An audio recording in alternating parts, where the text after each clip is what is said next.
나주교회에 코로나 때문에 성도들이 다 나오지 못하지만 나주교회 성도들과 함께 말씀을 나눌 수 있는 귀한 시간을 주셔서 참 감사합니다. 아멘. 우리가 이 사회적, 세계적 재난이 있을수록 주님 앞에 더 가까이 가야 되겠죠. 네. 어떤 분이 설교하면서 그런 얘기를 해서 참 맞다고 생각을 했는데요. 예수를 안 믿는 사람들은 어려운 일이 닥치면은 어디 찾아갑니까? 점장이들을 찾아가거나 절에 가거나 그러거든요. 거기 가서 무슨 해결책을 얻을까 싶어서 걸로 가는데, 희한하게도 우리 예수를 믿는 사람들은 어려운 일을 당하면 교회를 안 나오더라 그래요. 어려운 일을 당할수록 더욱 주님 앞에 나와서 간구하고 해결책을 간구해야 되는데, 안 믿는 사람들은 어려운 일을 당하면 그런 데 찾아가는데, 이 교회 다니는 예수를 믿는 사람들은 어려운 일을 당하니까 교회를 안 나오더라는 거죠. 내가 그 얘기를 들으면서 정말 그러네. 그래서 요새는 이 정부가 이 집회를 갖다가 못하게 자꾸 하니까 그렇긴 하지만, 우리는 정말 우리의 생애에 혹은 국가적으로 사회적으로 어려운 일이 있을 때에 더욱 주님 앞에 나와서 간구하는 그러한 신앙 생활을 해야 되지 않겠는가 하는 생각이 좀 들어갑니다. 이번에 어떤 주제로 말씀을 나누기를 원하느냐고 목사님에게 물었더니요, 히브리서 이 얘기를 좀 했으면 좋겠다고 그랬어요. 그래서 지금 목사님이 히브리서를 공부를 하고 있다고 그러대요. 예? 예, 맞췄어요? 맞췄구나. 예. 그런데 또 히브리서 얘기를 좀 했으면 좋겠다고 그렇게 말씀을 하셔서, 여러분들 목사님에게 다 공부를 했으니까 더 이해가 잘 되리라고 생각을 하고, 들었던 말이 또 나오더라도 성령께서 하시는 말씀을 우리 함께 듣는 그런 시간이 되기를 바랍니다. 이 설교는 사람이 앞에 서서 얘기를 하지만 말씀하시는 분은 성령이라고 예수님께서 마태복음 10장 20절에 말씀하셨어요. 말하는 이는 너희가 아니요 너희 속에 계시는 그 하시는 내 아버지의 성령이시라, 그렇게 말씀하셨거든요. 전에는 저도 설교하는 사람이 말하는 줄 알았어요. 그런데 성경을 보니까 말씀하시는 이는 성령이시라, 그렇게 말씀을 하셨습니다. 그리고 우리가 계시록 2장 3장을 보면은 교회들에게 말씀하시는 분이 누구라고 그랬습니까? 성령이 교회들에게 하시는 말씀을 귀 있는 자는 들으라 그랬거든요. 그래서 저는 마이크 노릇을 하고 말씀하시는 분은 성령이시다, 그런 믿음을 가지고 우리 성령께서 우리에게 하시는 말씀을 함께 듣는 시간이 되기를 바랍니다.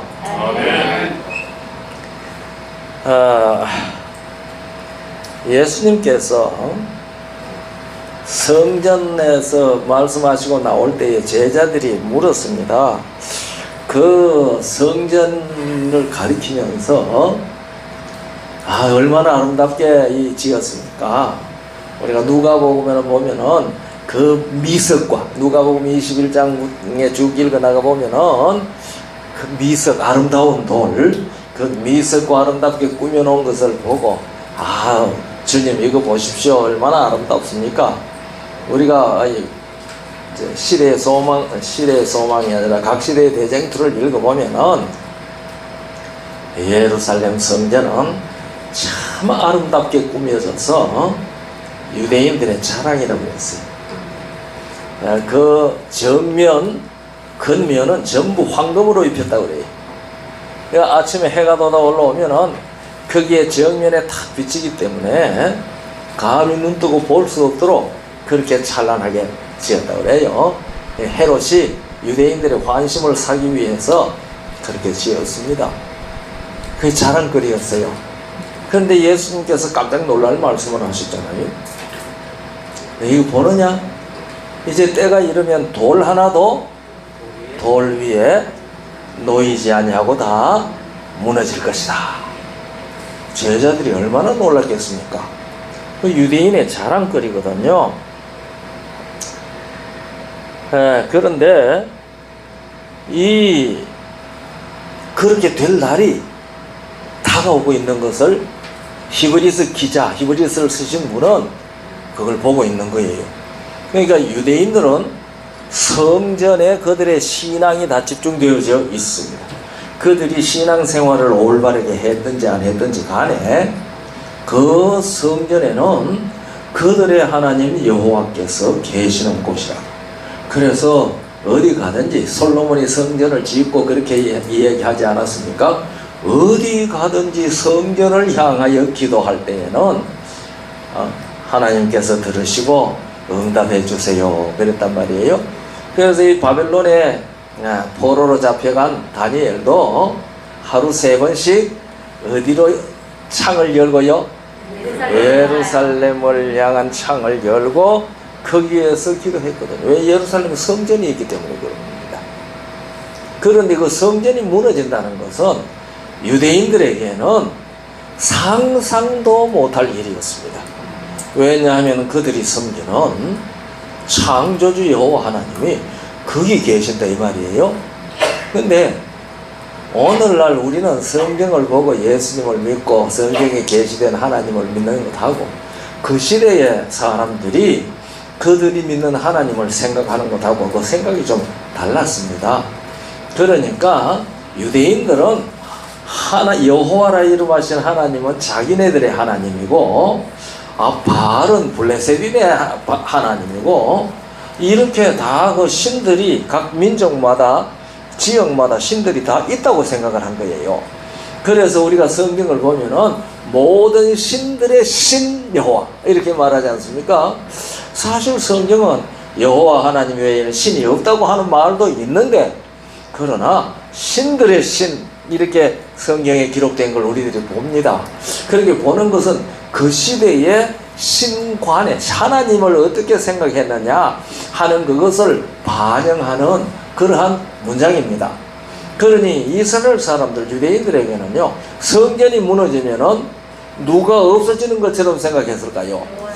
자기네들의 하나님 여호와가 성전을 파괴하는 그러한 나라의 신보다가 약해서 당한다 이런 식으로 이제 생각을 했거든요. 우리가 아는 대로 사무엘상에도 보면은 그 4장 5장을 보면은요 그 블레셋 사람들하고 전쟁을 했는데 이스라엘 사람들이 언약궤를 가지고 진해 왔잖아요. 그러니까 블레셋 사람들이 힘을 내 가지고 이스라엘을 공격해서 언약궤를 빼앗아 갔지 않습니까? 그러니까 이 사람들은 누가 블레셋 사람의 신, 누가 이스라엘의 신 여호와를 이긴 거예요. 블레셋 사람들의 신 다곤이 이스라엘의 신 여호와를 이겼단 말이에요. 그래서 이 언약궤를 가지고 간 것은 누구를 포로로 잡아간 거예요? 이스라엘의 신 여호와 하나님을 포로로 잡아간 거예요. 누가 잡아간 거예요? 다곤이. 그러니까 이 언약궤를 어디에 갖다 놨어요? 다곤 신당에 갖다 놨단 말입니다. 그러니까 그 광야에서 이적을 그렇게 많이 하고 여리고성을 그렇게 단번에 무너뜨린 그 여호와가 우리 신 다곤보다가 약해.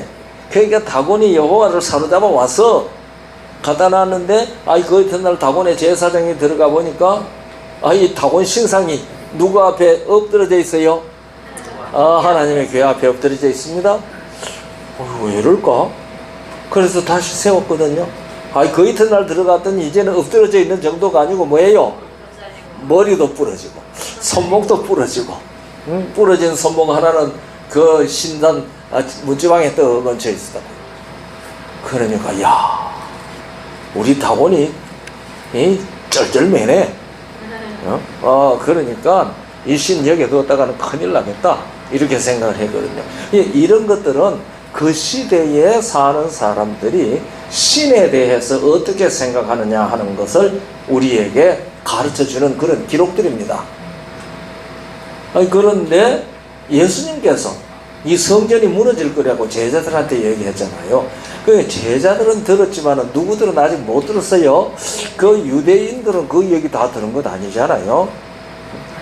그러니까 유대에서 예수를 믿게 된, 유대인들로서 예수를 믿게 된 많은 사람들도 이 성전에 여호와 하나님이 계시기 때문에 성전은 무너지면은 안 된다, 이런 생각을 가지고 있었습니다.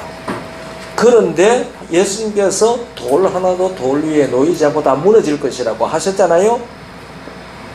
이제 그게 무너지면은 모든 유대인, 히브리인, 그리스도인들이, 예수 믿는 사람들이 얼마나 낙담하겠습니까? 그러니까 이 성전이 무너지기 전에 이 사도 바울은 유대인 그리스도인들에게 이 성전이 아니고 어디 성전을 우리가 확실히 알아야 된다? 하늘에 있는 성전에 대해서 너희들이 확실히 알아야 된다. 이 사실을 꼭 가르쳐 줘야 되겠거든요. 그래서 기록한 책이 히브리서입니다. 그래서 이 히브리서는 70년에 예루살렘 성전이 파괴됐어요. 70년에. 그러니까 70년에 예루살렘 성전이 파괴되기 전에 이것을 기록을 해서 히브리인 예수제이들, 히브리인 예수 믿는 사람들에게 이 성전이 무너져도 뭐 하지 않도록, 낙심하거나 실망하지 아니하고 하늘에 있는 참 성전, 우리가 성전이라 보다 성소라 소리를 잘하죠. 하늘에 있는 참 성소에 대한 확실한 신앙을 가지게 해야 되겠다. 그래서 이걸 기록을 했습니다. 그런데 우리는 이 히브리서를 사도 바울이 기록했다고 믿습니다. 우리가 예언의 신의 정언의 말씀에도 히브리서는 사도 바울이 기록했다고 되어 있는데, 오늘날 일반 신학계에서는 히브리서 기자는 누군지 모른다, 이거는 하나님만 아신다, 이렇게 얘기들을 하고 있습니다. 그것이 신학계의 정설입니다. 그러나 우리 제7일 안식일 예수재림교회에서는 히브리서도 사도 바울이 기록했다. 지금 그런 자세한 설명은 필요 없죠. 그러니까 사도 바울이 히브리서를 기록을 했습니다.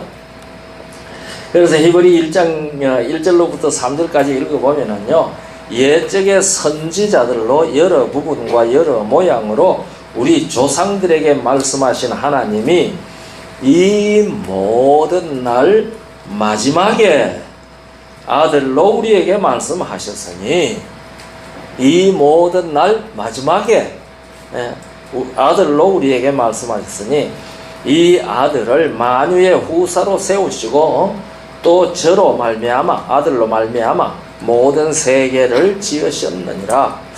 이는 하나님의 영광의 광채시요 그 본체의 형상이시라. 그의 능력의 말씀으로 만물을 붙드시며 죄를 정결케 하는 일을 하시고 높은 곳에 계신 위엄의 우편에 앉으셨느니라.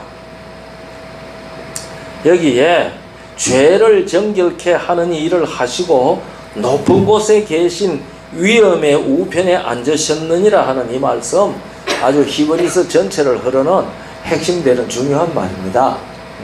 그러니까 이 예수님은 이 세상에 오신 것이 죄를 정결케 하는 일을 하기 위하여 오셨다. 그리고 그 예수님은 하늘에 올라가셔서, 높은 곳에 올라가셔서 하나님 우편에 앉으셨다. 그런데 이제 쭉 나가면은 그 예수님이 바로 성소의 참 형상이다.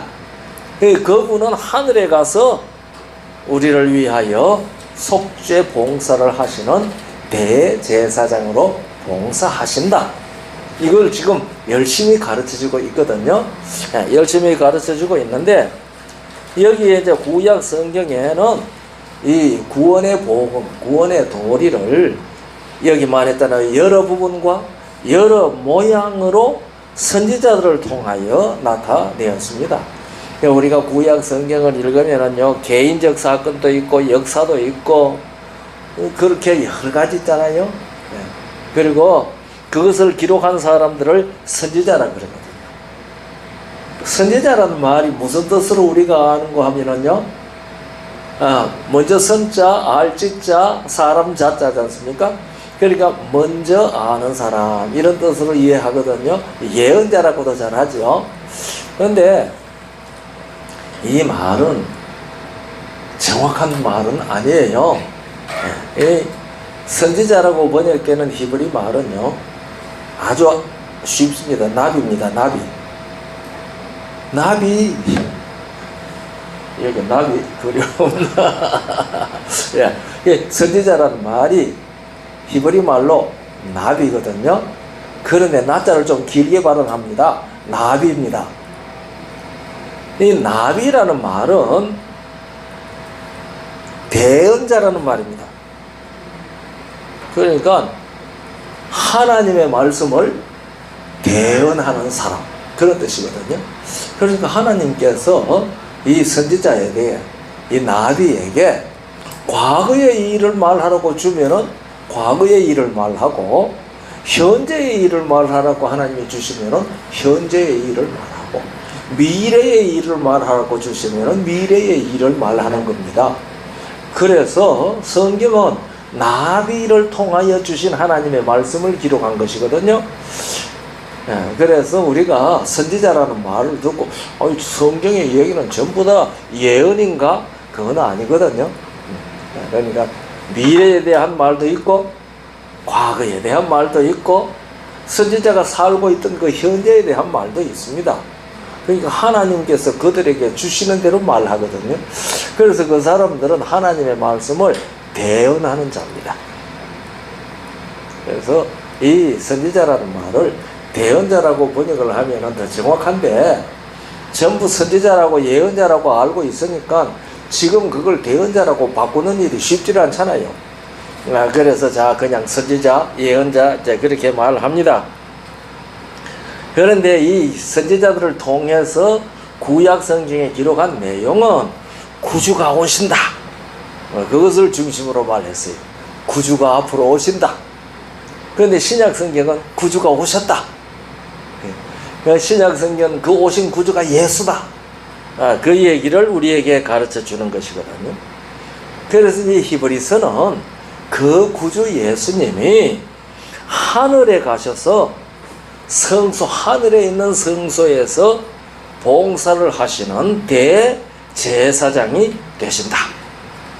이제 이게 중심으로 히브리서에서 우리에게 가르쳐 주고 있습니다. 그래서 이 성경은 구약 성경이나 신약 성경이나 예수님에 대한 얘기를 합니다. 이 예수님은 모든 날 마지막에 하나님의 아들로 오셔서 말씀하셨다고 히브리 1장 1절로 3절까지 기록되어 있잖아요. 이 모든 날 마지막에 아들로 말씀을 하셨는데, 그 아들로 오신 분이 예수님이시고, 그분이 임마누엘이시고 하나님의 영광의 광채시고 하나님의 본체의 형상이시다. 그분이 바로 하나님이시고 대제사장이시고, 그분이 하늘에 가서 성소 봉사하는 일을 통해서 이 지상에 있는 이제 곧 무너질 예루살렘 성전, 이런 것들은 예수님이 오셔서 하늘에 가서 봉사하시는 일을 가르쳐 주는 임무만 했다.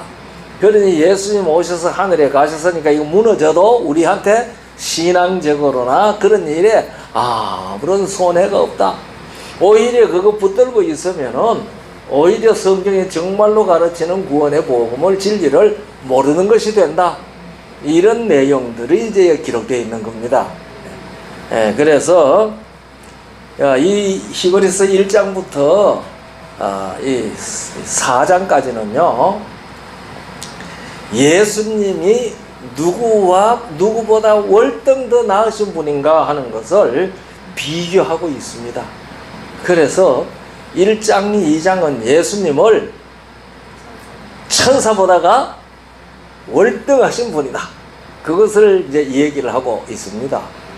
그리고 이제 3장은 가면은요, 예수님은 모세보다 월등하신 분이다. 4장은 예수님은 여호수아보다 월등하신 분이다. 그리고 이 5장에 가면은 예수님은 아론보다가 월등하신 분이다. 그래서 그걸 얘기하고 있습니다. 1장, 2장은 예수님은 천사보다가 훨씬 뛰어나신 분이다. 우리가 이 성경을 읽으면은 얼마큼 뛰어나다. 히브리 1장 4절로 읽으면 제가 천사보다 얼마큼 뛰어남은 저희보다 더욱 아름다운 이름을 기업으로 얻으셨다 그랬는데요. 이거 얼마큼이라고 하는 거 이거 번역 참 너무 잘못했어요. 이 말은 매우 뛰어나다 그런 말이거든요. 그래서 요즘 번역에는 이거 다 그렇게 월등히 뛰어났다 이런 식으로 번역을 했습니다. 그런데 옛날에 번역을 하면서 얼마큼 뛰어나면 그렇게 번역을 했는데, 그래서 예수님이 천사보다 조금 뛰어났구나 이렇게 오해할 수 있는 번역이 되었단 말이에요. 그러니까 우리가 바로 잘 이해하시는 것이 좋습니다. 그런데 이 예수님이 천사보다가 크게 매우 월등히 뛰어나신 것은 그들보다 아름다운 이름을 얻었기 때문에 그렇습니다. 천사보다 아름다운 이름을 예수님이 얻었는데 그 이름이 무슨 이름이겠습니까? 예수님이 천사보다가 월등히 뛰어난 이름을 얻으셨는데 그 이름을 기업으로 얻었다고. 기업이라는 말은요, 미천이라는 말입니다. 미천. 누가 사업을 하려고 하면은 미천 돈 있지 않습니까? 그게 이제 미천을 뜻하는 말인데요. 예수님께서 천사보다가 월등히 뛰어나도록 하나님께로부터 받은 미천 이름, 그 이름이 무엇인 것 같아요? 아들이라는 이름이라고 해요. 여기 보면은 더욱 아름다운 이름을 기업으로 얻으시니 1장 5절입니다. 하나님께서 어느 때에 천사 중 누구에게 네가 내 아들이라 오늘날 내가 너를 낳았다 하셨으며 또 다시 나는 그에게 아버지가 되고 그는 내게 아들이 되리라 하셨느냐. 그러면은 하나님께서 천사 중에 누구에게 너는 내 아들이다, 내가 너를 오늘날 낳았다 했다는 말입니까? 안 했다는 말입니까? 이런 거 잘 읽으셔야 돼요. 네. 너는 네가 내 아들이라 오늘날 내가 너를 낳았다 하셨으며 또다시 나는 그에게 아버지가 되고 그는 내게 아들이 되리라 하셨느냐. 이 말은 그렇게 하셨단 말입니까? 안 하셨단 말입니까? 안 하셨다는 말입니다. 그렇게 한 일이 없다 그 말입니다. 이거 아주 강한 부정인데 우리가 이걸 잘못 읽으면 하셨다 이런 식으로 이해하기가 오해할 수 있는 문장이 됐어요. 이건 그런 일을 한 일이 없다. 우리도 그런 얘기 하지 않습니까? 에이, 아무개가 누구보다 나? 이렇게 물으면 낫단 말이야, 안 낫단 말이에요? 안 낫단 말이잖아요. 이제 그런 표현입니다. 그러니까 천사들에게는 하나님께서 무엇이라고 하신 일이 없다고요? 아들이라고 부른 일이 없다 이 말입니다. 아들이라고 부른 일이 없다. 이거 아주 중요합니다. 제가 이런 얘기를 자세히 설명하려고 하면은 시간이 오래 가야 되거든요. 그런데 어쨌든 간에 천사들에게는 아버지 하나님께서 무엇이라고 부른 일이 없어요? 아들이라고 부른 일이 없다. 그런데 예수님에게는 아들이라고 하셨다. 그 이름은 아름다운 이름이고 그것이 천사보다 훨씬 뛰어난, 월등히 뛰어나신 분이라는 사실을 증거하는 이것이다. 그렇게 여기서 이 얘기를 하고 있습니다. 그런데 아들이라는 이름을 기업으로 받았다고 그렇게 말하지 않았습니까? 기업. 기업이라고 번역된 헬라 말을 보면은 미천으로 받은 사업을 뜻합니다. 미천으로 받은 사업인데요. 무엇을 미천으로 받았으면 그 미천 까먹고 있으면 됩니까? 예. 뭐 미천을 받았으면은 그 미천 까먹으면 안 되죠. 그 미천을 바탕으로 해가지고 이익을 남겨야 되잖아요. 그런데 예수님에게 아들이라는 이름을 주셨는데 그 아들이라는 이름이 무엇으로 주셨어요? 미천으로, 기업으로 주셨단 말입니다. 기업.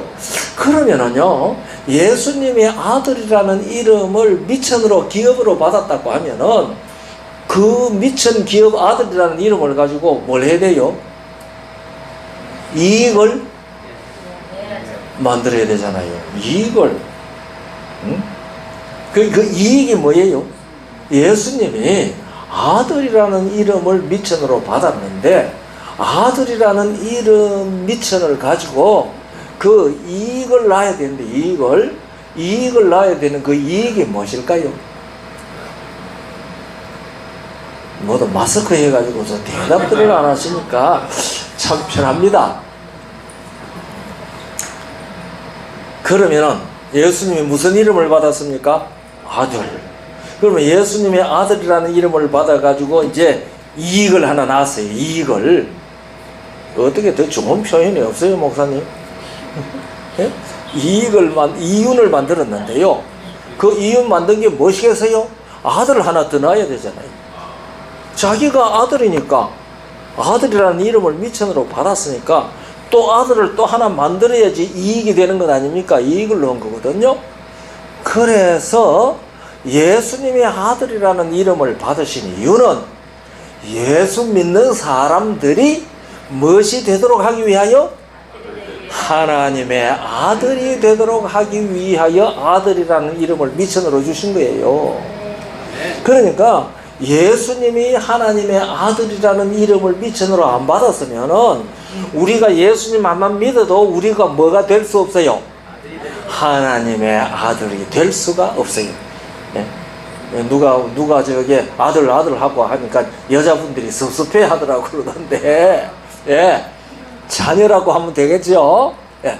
예수님께서 이 아들의 신분을 가지고 이 땅에 오시지 아니했으면 우리들이 예수님을 믿어도 하나님의 아들이 되지 않습니다. 그래서 예수님을 하나님의 아들이라는 이름을 미천으로 주신 이유를 우리가 알게 됐죠.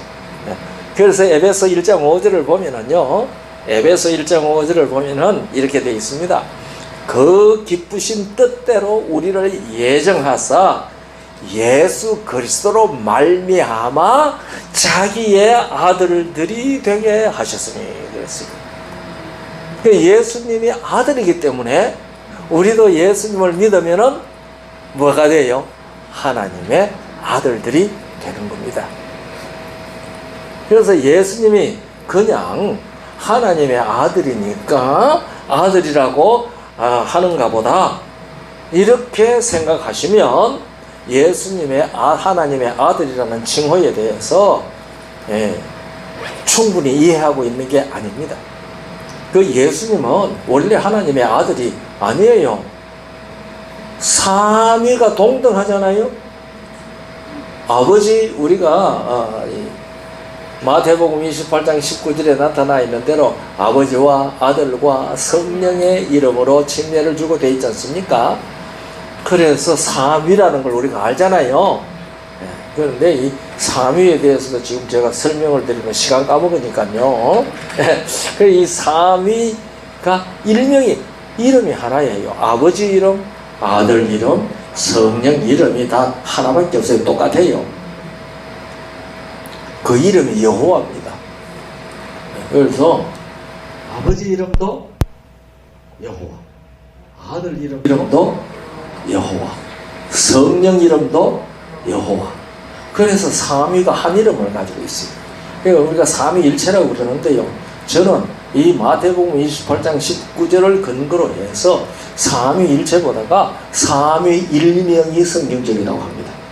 삼위가 계시는데 이름은 하나밖에 없어요. 여호와예요. 그런데 여호와라는 말이 무슨 말인지 아시죠? 우리 어린이들 지금부터 이거 알면 대단히 좋거든. 여호와라는 이름이 무슨 뜻인가? 스스로 있는 분, 그런 뜻이에요. 스스로 있다. 그러니까 아버지 스스로 계시는 분, 아들도 스스로 계시는 분, 성령도 스스로 계시는 분입니다. 그런데 왜 예수님을 아들이라고 하느냐? 왜 하나님은 아버지라고 그러느냐? 이런 얘기를 나오잖아요. 그래서 근데 또 스스로 계시면 다 똑같은데, 다 여호와인데 왜 예수님은 아들이라고 하느냐? 그래서 이사야 9장 6절에는 예수님이 어떻게 아들이 됐는지에 대해서 아주 설명하고 있어요. 이는 한 아기가 우리에게 낳고 한 아들을 우리에게 주신 바 되었는데 그의 어깨에 정사를 메었고 그의 이름은 기묘자라 못살아, 그 다음에 전능하신 하나님이라, 그 다음에 영원하시는 아버지라, 평강의 왕이라. 그러니까 한 아기가 우리에게 낳고 한 아들을 우리에게 주신 바 되었는데 그 아들 아기로 오신 그분은 원래 무슨 하나님? 전능하시는 하나님. 또 무슨 아버지? 영존하시는 아버지, 평강의 왕이라. 그 전능하시는 하나님이시고 영존하시는 아버지신데 그분이 무엇으로 오셨어요? 아들 아기로 오셨어요. 아들 아기. 그러니까 예수님이 하나님의 아들의 신분은 이 땅에 오실 때 취하신 거예요. 누구를 위하여? 그래서 이 아들이라는 이름을 기업으로 주셨다고 그럽니다. 기업으로. 그분이 이 땅에 하나님의 아들이라는 이름으로 오신 이유는 원래는 전능하신 하나님이시오 영존하시는 아버지신데 아들로 오신 이유는 그분을 믿는 모든 우리들을 그분과 동일하게 하나님의 아들이 되도록 하기 위하여 그렇게 오신 거예요. 그래서 우리가 잘 아는 대로요, 빌립보 2장에 있는 말씀대로 자기를 비어 하나님과 동등됨을 취할 것으로 여기지 아니하시고 우리와 같이 되어 오셨다 이 말입니다. 그러니 예수님이 하나님의 아들이라는 이름으로 오신 것은 하나님의 아들이라서 하나님의 아들로 오신 것이 아니라 아들이라는 이름을 기업으로 받아서 오신 겁니다. 그래서 우리가 그분을 믿으면은 여러분과 저도 다 무엇이 되는 거예요? 하나님의 아들이 되는 겁니다. 그래서 예수님을 믿는 모든 사람들은 다 하나님의 자녀가 되는 권세를 얻게 되는 것이죠. 그래서 우리가 예수님을 믿음으로 말미암아 우리들도 누구로부터 나는 자가 돼요? 하나님께로부터 나는 자가 된다. 요한복음 1장 12절 13절에 그렇게 기록되어 있잖아요. 영접하는 자고 그 이름을 믿는 자들에게는 하나님의 자녀가 되는 권세를 주셨으니 12절이거든요. 13절에 이는 혈통으로나 육전으로나 사람의 뜻으로 나지 아니하고 오직 하나님께로서 난 자들이니라. 여러분과 제가 예수 이름을 믿음으로 말미암아 예수님의 아들이라는 이름을 기업으로 받아서 오신 그것 때문에 우리도 예수님을 믿음으로 하나님께로서 나는 자가 돼요. 그래서 여러분과 제가 하나님을 무엇이라고 불러요? 아버지. 아버지라고 부르는 겁니다. 그래서 하나님의 아버지가 되었습니다. 그 여러분과 저도 다 하나님의 뭐가 됐어요? 아들이 되었습니다.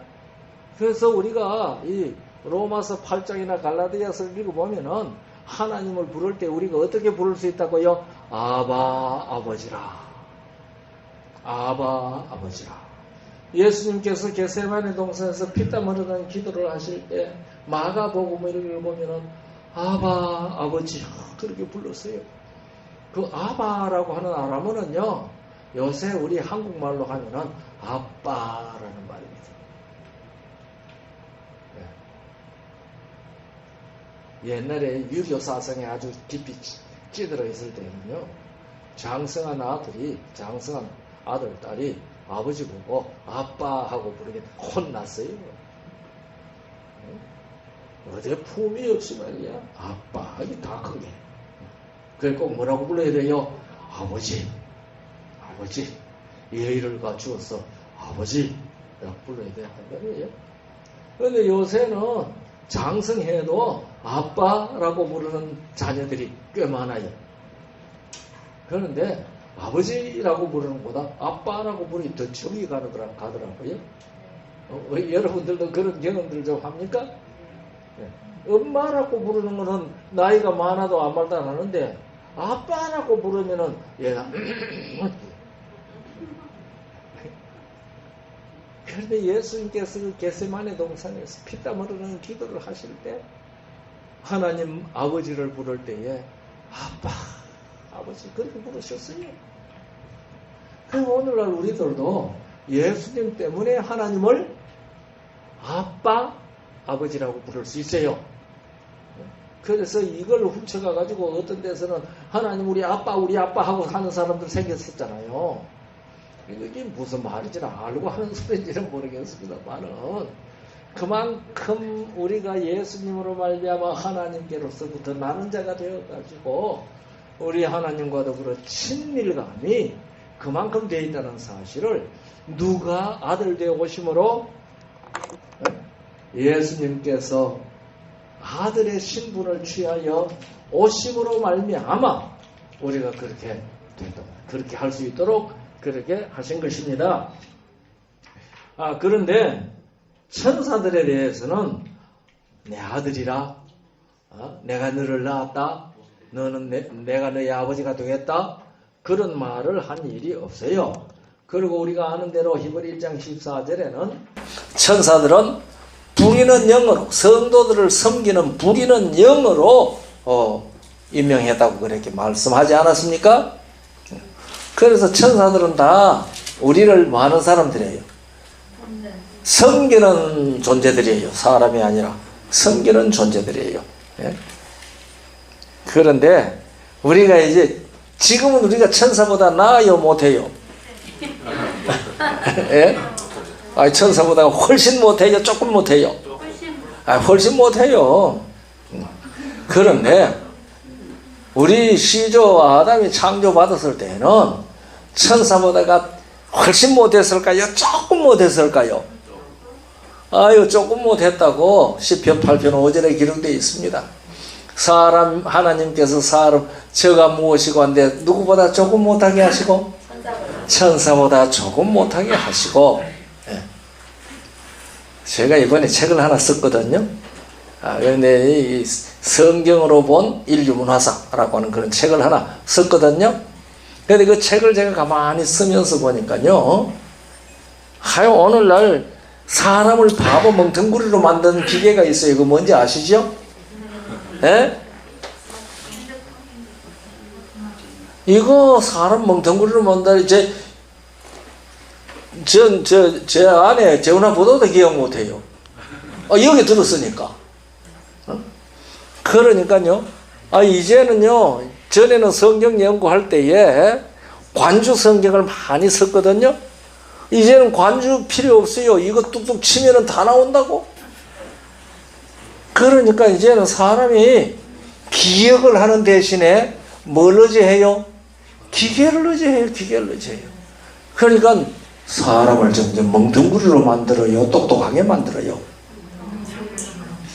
그러니까 사람이 지능이 진화해요, 퇴화해요? 퇴화해요. 그러니까요, 하나님이 처음에 사람을 창조하실 때요, 천사보다가 조금 못하게 했어요. 그러니까 사람의 능력이 누구 능력 버금가는 거예요? 천사의 능력에 버금가는 거예요. 이 얘기 내일 저녁 또 조금 할 거예요. 천사의 능력에 버금가는 건데요, 지금은 어림도 없어요. 지금 천사가 지금 우리 예배당 안에 천사가 계시겠어요, 안 계시겠어요? 계세요. 눈에 보여요, 안 보여요? 안 보여, 우리 눈에는. 그러면 천사가 에덴 동산에 왔을 때 아담 눈에 안 보였을까요? 보였죠. 예. 근데 지금 안 보여요. 천사가 우리에게 날 봐라 하고 나타나 주지 아니하면 우리에게 보이지 않아요. 그러나 창조 당시에는 아담 앞에 천사가 형체를 숨길 수가 없었을 겁니다. 보니까요. 천사가 얼마나 빨리 왔다 갔다 해요. 그러면은 처음에 지음을 받은 우리 아담과 같은 능력이 우리한테 다 있다고 하면은 비행기 필요할까요? 없어요. 비행기 필요 없어요. 아니 제가 미국에서 여기까지 날라오는데 11시간 몇십 분 12시간 걸렸거든요. 가는 데는 11시간 조금 더 걸린 그래. 1시간 좀 더 빠른데요. 아니 내가 천사의 능력이 있었으면 내가 서울 가야지 하면 또 와가 있잖아요. 뭐 할 비행기가 필요해요? 교통체증 필요해요? 없어요. 그래서 제가 저 글을 쓰면서 가만히 보니 참 사람이 진화한 게 아니라 퇴화와 퇴보를 거듭하고 거듭했구나. 예. 사람을 창조하실 때 천사보다 조금 못하게 했는데, 그래서 예수님이 이 땅에 오실 때 누구보다 조금 못한 상태로 오신 거예요. 천사보다 조금 못하게 오셨어요. 그러나 천사보다 조금 못하게 오신 그 예수님이 능력이 많으셨어요? 네. 그죠? 환자 보고 나으라 하니까 나았잖아요. 네. 귀머거리 보고 귀가 열리라고 하니 열렸잖아요. 그것이 처음에 지음을 받은 우리 아담의 능력이었단 말입니다. 예수님을 통해서 그거 보여주시는 거죠. 네.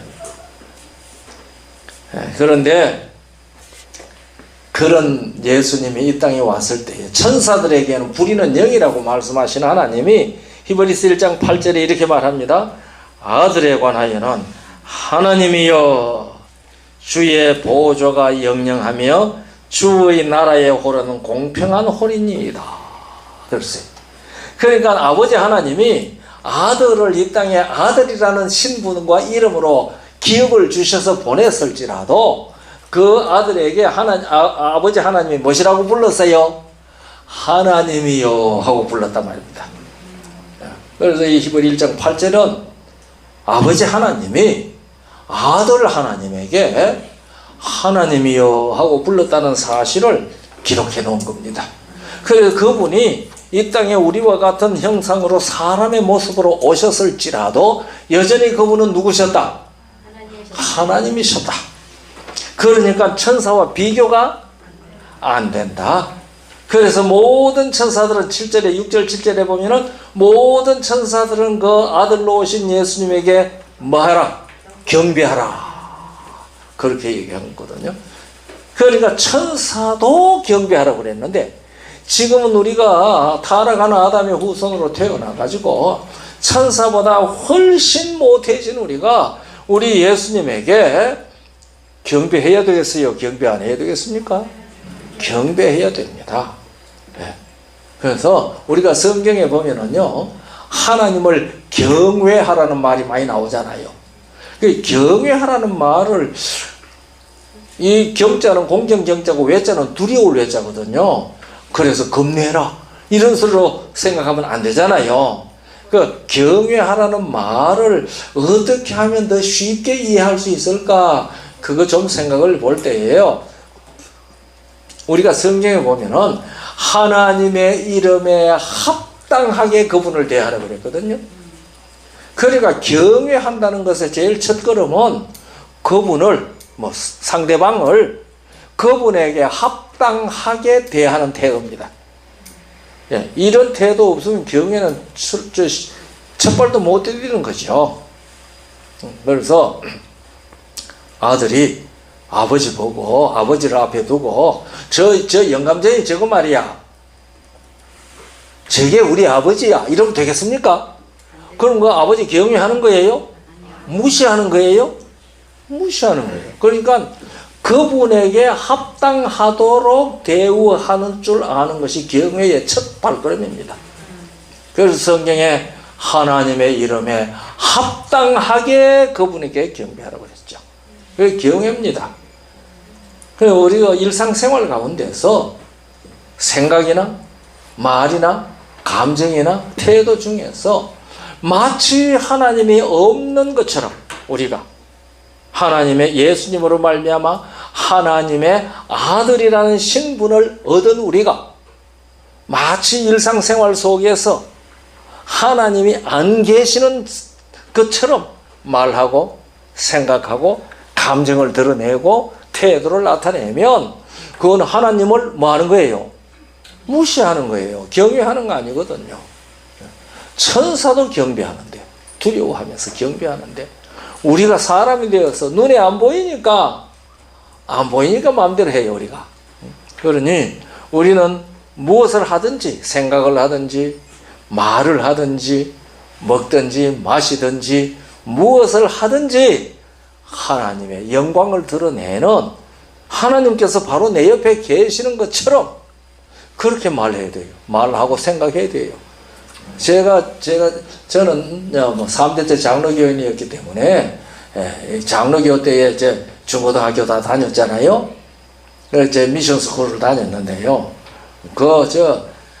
우리 친구들하고 가면, 제가 예수 믿는 일에 좀 열심히 많았던가 봐요. 그래서 이렇게 앉아가지고 서로 얘기를 하다가 그 더러운 소리들 입 밖에 나오면 내 눈치를 힐끔힐끔 봐요. 내 눈치를 힐끔힐끔. 그리고 어떤 때는 말이지, 무슨 이상한 소리 해놔놓고, 에이, 명호, 이해해라. 이런 소리 내 듣기 참 안 좋지. 옆에 이렇게 양해도 하더라고요.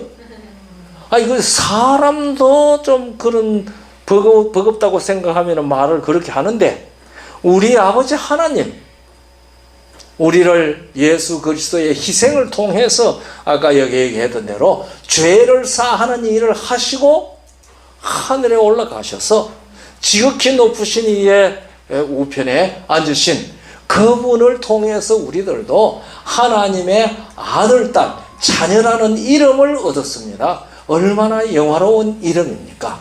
이것은 천사보다가도 뛰어난 이름입니다.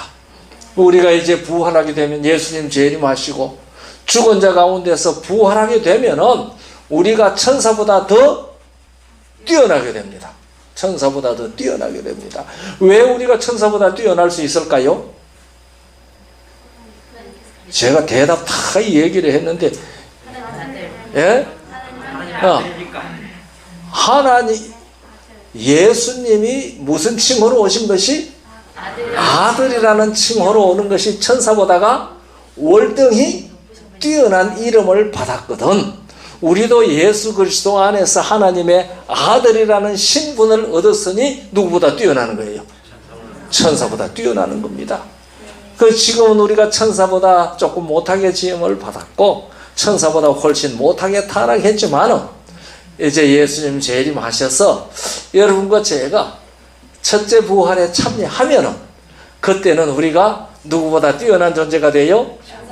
예수님이 천사보다 뛰어난 것처럼 우리들도 하나님의 아들의 신분으로 천사보다 뛰어난 위치에 이르게 되는 겁니다. 그럼 우리가 예약해놨습니까? 예약해놨습니까? 그러면 지금 이때부터 뭐처럼 좀 살면 좋겠어요? 천사보다가 뛰어난 인품을 나타낼 수 있도록 살면 좋지 않겠습니까? 제가 이 얘기 하나 하고 마치겠습니다. 옛날에 어떤 영화가 하나 나왔는데, 제가 고등학교 1학년 때 영화가 하나 나왔는데, 그 영화 제목이 뭔가 하면은요, 영어 제목은 모르겠어요. 한국말로 번역된 제목은 백만장자가 되는 법, 그런 제목이었어요. 장로님 혹 그런 거 보셨어요? 백만장자가 되는 법. 그런데 어떤 거지가 깡통 들고 어떤 부잣집 앞에 가서 배를 눌렀어요. 그러니까 이제 그 부잣집 하인이 문을 열고 이렇게 뭐야? 배고파요. 아침 좀 밥 얻어 먹으러 왔다고. 근데 생기게 허여멀쑥하게 잘생겼어요. 그러니까 이 종이 쫓아. 우리 집 밥 다 먹었어. 가 다른 데 가. 여기 지금 밥 줄 거 없어. 다른 데 가. 그런데 그 2층에 그 집 주인 영감님이 앉아 있다가 이렇게 내려보다. 야, 그 불러들라라 그랬어요. 그러니까 이제 주인이 들러오라고 하니까 도리가 있나요? 들어오라 그런다. 어르신 들어오느라. 그래서 이제 거지가 들어갔어요. 그 어르신 앞에, 주인 영감님 앞에 갔어요. 너 왜 왔냐? 저 배가 고파서 밥 좀 먹으려고 왔어요. 우리 밥 다 먹었다. 너무 늦게 왔구나. 근데 내가 돈을 주면 너 가서 밥은 사 먹을 줄은 알겠나? 아유, 그럼요. 그러니까, 그래. 하고, 종이장이라, 커다란 종이장 하나를 주었어요. 이거 가지고 가서 사 먹어. 아이고, 이거 가지고 가면, 줍니까? 아이, 그래. 가서 먹고 싶은 대로 사 먹어. 반신반의 하면서 그걸 모아가지고서요, 식당에 갔어요. 적당한 식당에 갔어요. 고급 식당에 못 가고. 그래 가서 이제 먹고 싶은 대로 먹으라고 하니까 실컷 먹고, 이제 나오면서 카운터에 아주 쭈삣쭈삣 겁이 나면서 그걸 내밀었어요. 내밀더니 그 이제 카운터에 하는 사람이 이래 보더니, 얼굴 쳐다보더니, 생김새를 보더니, 또 보더니, 장반 있어. 그러고서는 안으로 들어갔어요. 안으로 들어갔는데 매니저가 나왔어요. 그걸 들고. 들어가 버렸어요, 또. 얘가 겁이 나서 죽을 지경이에요. 그 조금 있더니요, 경찰이 오는 거예요. 또 조금 있더니 신사 두 사람이 또 들어와요. 그래 오더니 저한테 얘기하는 것이 아니라 안으로 들어가서 그 매니저하고 그걸 내놓고 뭐 서로 의논을 해서더니 그 매니저가 나오더니 말이에요. 이 거지한테 그걸 도로 줬어요. 주면서 하는 말이, 다음에 또 오십시오. 오늘은 돈 안 주셔도 됩니다. 그러고 내보낸 거예요. 와, 이거 대단한 거예요. 뭔지. 그러니까 온 신사들은 은행원이고, 이제 경찰들은 이제 확인하기 위하여 같이 온 사람들이. 그게 굉장한 수표였어요. 100만 파운드짜리 보정 수표였어요. 그때 이게 100만 파운드라고 하면 엄청 많은 돈입니다. 그러니까 이 거지가 그걸 가지고 나왔으니까,